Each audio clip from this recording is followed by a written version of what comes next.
Hello everyone, in this video lecture we are going to learn about workman compensation reserve.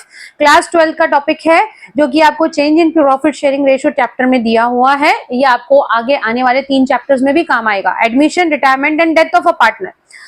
Workman compensation reserve, सबसे पहले reserve क्या होता है बच्चों? Reserve वो अमाउंट होता है जिसको हम प्रॉफिट में से थोड़ा बहुत अमाउंट निकाल के रखते हैं फॉर फ्यूचर अनसर्टेनिटीज। अब वर्कमैन कंपनसेशन रिजर्व क्या होता है? वर्कमैन मतलब कि वर्कर्स को अगर हमें कॉम्पनसेशन देना है, उसके लिए हमने कुछ अमाउंट निकाल के प्रॉफिट में से रखा हुआ है, उसको हम बोलते हैं वर्कमैन कंपनसेशन रिजर्व। अब वर्कर्स को हम किस बात का कॉम्पनसेशन देंगे?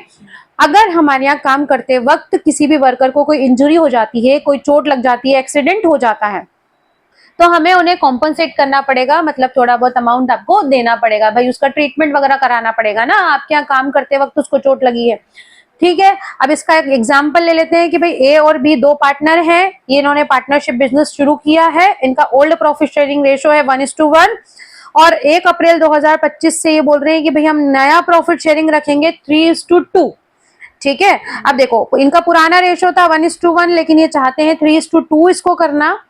तो जब भी ऐसी कोई कंडीशन हो, मतलब कि पार्टनर्स अपना प्रॉफिट शेयरिंग रेशियो खुद से चेंज कर रहे हो, या कोई पार्टनर का एडमिशन हुआ हो, या रिटायरमेंट हुआ हो, या डेथ हुई हो, अगर किसी भी वजह से पार्टनर्स का प्रॉफिट शेयरिंग रेशियो चेंज हो रहा है, मतलब पार्टनरशिप रिकॉन्स्टिट्यूट हो रही है, उस कंडीशन में किसी भी प्रकार का जो रिजर्व हमारे फर्म में रखा हुआ है वो पार्टनर्स अपने पुराने रेशो में बांट लेते हैं, ठीक है। क्योंकि नई तरह की पार्टनरशिप नए रेशो में स्टार्ट हो रही है, तो सब कुछ नया होगा। पुराना जो चीज है वो पुराना अपना बांट लेंगे, पुराने रेशो में डिस्ट्रीब्यूट कर लेते हैं आपस में, भाई पुराना हिसाब किताब खत्म कर लेते हैं, ठीक है।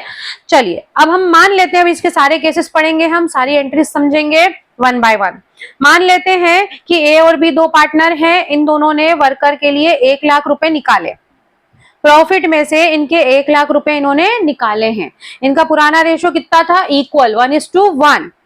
अब देखो 1 लाख रुपए इन्होंने निकाले। फर्स्ट कंडीशन हम मान लेते हैं किसी वर्कर को कोई चोट नहीं लगी और यहाँ पे कोई क्लेम नहीं हुआ, कोई भी क्लेम नहीं हुआ, मतलब ये 1 लाख रुपए जो है वो यूज नहीं आया है, किसी वर्कर को कोई चोट नहीं लगी है, कोई इंजुरी एक्सीडेंट नहीं हुआ है। उस कंडीशन में बच्चों एंट्री क्या होती है? तो वर्कमैन कॉम्पनसेशन रिजर्व, ठीक है, मैं शॉर्ट में लिख रही हूँ, workman compensation reserve account debit. जो रिजर्व है उसका पूरा की पूरा पैसा ए कैपिटल अकाउंट और बी कैपिटल अकाउंट में डिस्ट्रीब्यूट हो जाएगा। ए और बी दोनों को मिल जाएगा, क्योंकि ये इक्वल पार्टनर थे, तो ये जो पैसा है इनको इक्वली दे देंगे, पुराने रेशो में बांट देंगे, 50-50 हजार दोनों को मिल जाएगा। यूज ही नहीं हुआ है तो भाई पार्टनर का ही पैसा था, पार्टनर को मिल गया। जब भी पार्टनर्स को कुछ मिलता है तो पार्टनर का कैपिटल अकाउंट क्रेडिट साइड होता है, क्रेडिट में उनको अमाउंट मिलता है और डेबिट में उनके अकाउंट से कम पैसा कम करते हैं। इस चीज को ध्यान रख के एंट्री करना है, ठीक है। जब भी पार्टनर को कुछ भी मिलेगा तो उनका अकाउंट क्रेडिट होगा, और अगर उनके अकाउंट में से हमें पैसा कम करना है तो उनका अकाउंट डेबिट होगा, ठीक है। नाउ नेक्स्ट कंडीशन है हमारी, when there is claim less than amount of reserve.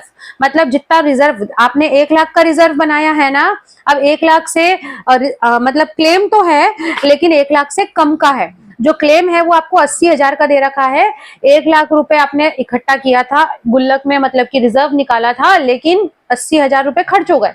किसी एम्प्लॉय को चोट लग गई, इंजॉर्ड हो गया और 80,000 रुपए आपके खर्च हो गए हैं, ठीक है। एंट्री क्या होगी? देखो, workman compensation reserve account debit, short में लिख रही हूं बच्चों, ध्यान से समझना। Workman compensation reserve account debit, अब जो पैसा यूज हुआ है वो क्लेम में हो गया है, वर्कमैन कॉम्पनसेशन क्लेम, ठीक है। आपके पास रिजर्व में कितना पैसा था? 1 लाख, 1 लाख में से 80,000 उपयोग में आ गया है। अब जो बचा है पैसा उसको ए और बी में बांट देंगे, A capital account to B capital account, ठीक है। बचा कितना है? 20,000, 20,000 को आधा आधा बांट दो, 10-10 हजार। आधा आधा क्यों? क्योंकि इनका पुराना रेशो इक्वल था, इक्वल बांट दिया हमने, ठीक है। रिजर्व में 1 लाख रुपया था, 1 लाख में से 80 यूज हो गया, बचा कितना? 20 पार्टनर्स को हमने बांट दिया है। Now थर्ड कंडीशन में क्या दे रखा है? When there is claim equal to the amount of workman compensation reserve, इसका मतलब क्या है, 1 लाख का आपका रिजर्व था और 1 लाख का ही क्लेम है।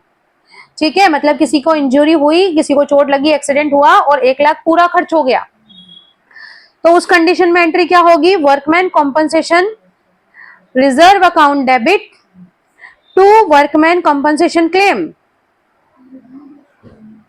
ठीक है, आपके पास 1 लाख रुपया था, 1 लाख आपने पूरा क्लेम दे दिया है, मतलब कुछ बचा क्या, नहीं बचा। कुछ नहीं बचा तो पार्टनर्स आपस में क्या बांटेंगे, कुछ नहीं बांटेंगे। ठीक है, ये एंट्री यहाँ पे खत्म। ओके, नाउ लास्ट कंडीशन में क्या दे रखा है भाई, when there is claim of amount more than workman compensation reserve. ठीक है, अमाउंट देखो हमारे पास रिजर्व में कितना पैसा है, 1 लाख। अब हम मान लेते हैं 1,20,000 खर्च हो गया। ठीक है, 1 लाख में से 1,20,000 खर्च हो गया है, एंट्री क्या होगी, फर्स्ट एंट्री होगी, इसकी 2 एंट्री होगी भाई, workman compensation reserve account debit. Reserve कितने का था, 1 लाख। अब आपके 1,20,000 लग गए तो 20,000 क्या है, आपका लॉस है, जो कि आपको घर से लेके आने पड़ेंगे रुपए, लेकिन एम्प्लॉय का इलाज करवाना पड़ेगा। ठीक है, तो ये पैसा कहाँ जाएगा, रिवैल्यूएशन अकाउंट। अगर कोई भी लॉस है तो रिवैल्यूएशन को डेबिट करेंगे, प्रॉफिट है तो रिवैल्यूएशन को क्रेडिट करेंगे। ठीक है, so revaluation account debit, workman compensation debit, revaluation debit, total होगा 1,20,000। अब ये कहाँ जा रहा है आपका अमाउंट, क्लेम में, to workman compensation claim. Claim हो गया है आपका 1,20,000। 1,20,000 का क्लेम है, 1 लाख हमारे पास ऑलरेडी था और ये अमाउंट जो है ये पार्टनर्स अपने घर से लाएंगे, बट कॉम्पनसेशन तो आपको देना ही पड़ेगा। ठीक है, तो 20,000 का लॉस हो गया है। लॉस किस में डिस्ट्रीब्यूट होगा, पार्टनर्स में डिस्ट्रीब्यूट होगा। सेकेंड एंट्री में हम पार्टनर्स घर से पैसा लेके आ रहे हैं, पार्टनर्स का अकाउंट हम कम कर देंगे। सो पार्टनर्स मतलब A is capital account debit, B is capital account debit to revaluation account. जो रिवैल्यूएशन का लॉस है वो कहाँ जाएगा, इन दोनों के अकाउंट में। ये दोनों 10-10 हजार रुपए घर से लेके आएंगे। 20,000 रुपए लाने थे ना, तो 10-10 हजार दोनों अपने पास से लगाएंगे, पर वर्कमैन को कंपनसेशन देना आपको पड़ेगा, है ना। जो एम्प्लॉय को चोट लगी है उसका इलाज आपको कराना पड़ेगा। ठीक है, आई होप ये टॉपिक क्लियर होगा। वीडियो अच्छा लगा है तो please like share subscribe. Thank you, bye bye.